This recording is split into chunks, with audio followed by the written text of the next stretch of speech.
Jamaah,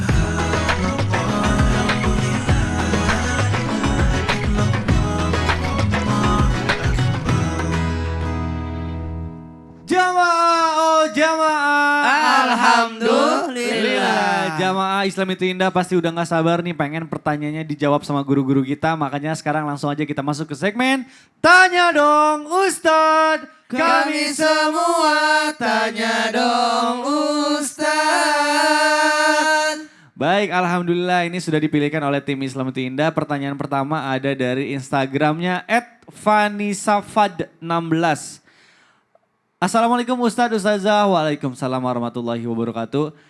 Apakah seorang remaja yang rajin membaca Al-Quran tetapi dia membenci saudara kandung, dendam ke temannya, itu akan mengurangi pahalanya? Atau malah semua amal baiknya tidak diterima? Mohon dijawab.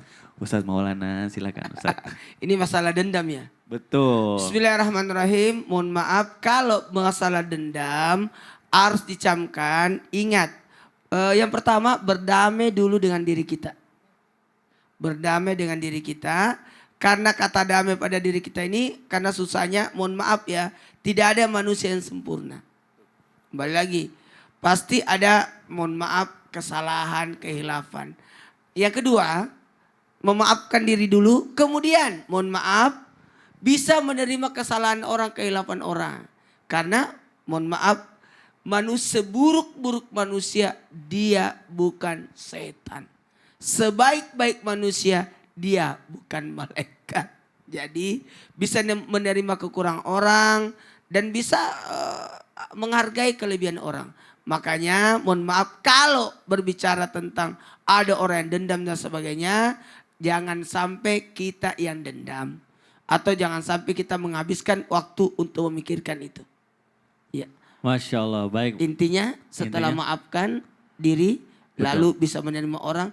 Sehingga kita bisa mudah memaafkan orang. Betul. Nah membaca Al-Qurannya jangan dikurangi karena itu sudah bagus gitu ya. Tadi kan karena dendam tapi itu masih suka baca Al-Quran tapi berdendam gitu. Jadi ya mungkin hal-hal negatifnya butuh proses, tidak bisa instan. Tapi mudah-mudahan nanti diberikan hidayah oleh Allah Subhanahu Wa Taala. Baik, kita lanjut ke pertanyaan yang kedua. Ada Instagram @ember_antipecah88. Waduh, unik sekali namanya. Baik, langsung ke pertanyaannya. Ustadz mau nanya, gimana kalau kita sebagai anak muda ikutan tren bahasa gaul padahal nggak tahu artinya? Waduh, gimana ya? Ustazah Syifa mau dijawab nih gimana nih? Waalaikumsalam warahmatullahi wabarakatuh. Sebenarnya asal hukum dalam bermuamalah bergaul itu diperbolehkan. Bagaimanapun caranya tetapi selama tidak melanggar syariat. Pakai bahasa gaul boleh-boleh saja kalau untuk lebih akrab. Ya, kan Allah bilang dalam Al-Quran, ya ayuhan nas inna khalaqnakum min dzakari wa untha wa ja'alnakum syu'uba wa qabaila lita'arafu. Kalian untuk saling mengenal. Beda bahasa, Ustadz Maulana orang Makassar, Ustadz Syam orang Makassar juga. Saya orang Maros. Betawi gitu, orang Maros ya. Aku orang Bone. Orang Bone, nah itu kan beda tuh. Tapi Maros Bone juga. Sama Aku aja. mabuk sih. Ustadz mabuk. Oh mau. Maros Bone. Marus Bone gitu ya. Oh, Jadi kirain. beda bahasa itu kan harus akrab bagaimanapun caranya harus menyesuaikan berarti termasuk bahasa gaul. Gak apa-apa selama tidak kebablasan dan tidak menyakiti hati orang lain itu tidak apa-apa gitu. Nah tapi kalau nggak tahu artinya lebih baik dicari Nggak tahu usah, dulu. nggak usah, nggak usah. Takutnya ngomong Nanti tapi nggak tahu ikut-ikutan. artinya orang bikin bingung. Makanya saya tidak mau bahasa-bahasa gaul. Iya. Takut salah arti. Ya, betul, Guys, jadi untuk Tapi Ustadz Maulana udah gaul, siapa sih yang gak tahu Ustadz Maulana. Baik, Alhamdulillah luar biasa Masya Allah hari ini dapat ilmu banyak banget. Baik itu untuk anak milenial ataupun orang tua untuk bisa lebih mengawasi anak-anaknya gitu ya. Dan insya Allah sekarang kita akan bermuhasabah dipimpin oleh guru kita Ustadz Syam. Silakan guru. Bismillahirrahmanirrahim. Proses hari kiamat ada satu keadaan di mana dikatakan hari tanpa naungan atau hari tanpa perlindungan. Namun ternyata ada sebahagian kelompok yang mendapat naungan dari Allah. Salah satunya adalah para pemuda yang terikat hatinya dengan masjid. Tumbuh besar dengan masjid. Mereka senantiasa dekat dengan masjid. Maksudnya mereka senantiasa mendekatkan diri kepada Allah Subhanahu wa taala. Satu surah dalam Al-Quran yang diangkat menjadi judul adalah anak mudanya, Al-Kahfi. Padahal di dalamnya banyak kisah. Ada kisah Nabi Nuh bertemu dengan Nabi Musa bertemu dengan Nabi Khidir.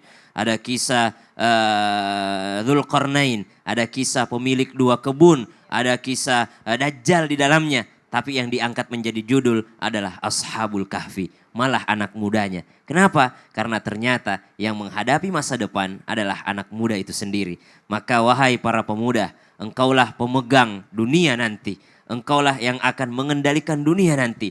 Jikalau engkau jauh dari Allah, siapa yang akan mengingatkan orang-orang di sekitarmu? Kitalah yang akan mengingatkan orang tua kita, dan kita pula yang akan nanti menjadi orang tua, sehingga kita yang membimbing anak-anak kita, keturunan kita. Bismillahirrahmanirrahim.